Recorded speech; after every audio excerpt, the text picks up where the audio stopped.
Ha avuto un malore mentre era alla guida della sua auto ed ha centrato un'altra vettura, dramma al casello autostradale di Treviso Nord, poco dopo le 13, a perdere la vita il dottor Biagio Polverino, medico nefrologo all'ospedale di Conegliano, stava entrando in A27 quando è stato colto da un malore. Secondo una prima ricostruzione della polizia autostradale intervenuta sul posto, il medico è riuscito a fermare la macchina prima di accasciarsi sul volante, ma l'auto, forse per il cambio automatico o per il piede rimasto sull'acceleratore, è ripartita colpendo un'altra vettura sulla quale viaggiavano 3 donne rimaste ferite. Una aspetta un bimbo, ma fortunatamente non ha riportato gravi conseguenze.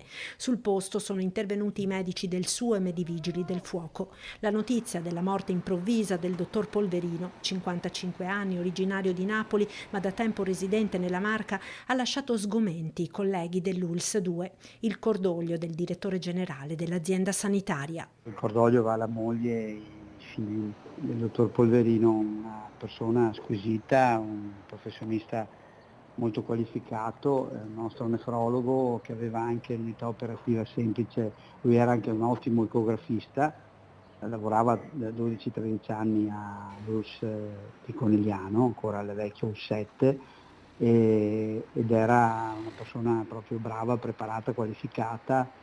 Era l'aiuto del nostro primario, dell'attuale primario, è sempre stato amato ovviamente dal personale, ma soprattutto chiaramente da chi era in dialisi, quindi dai pazienti.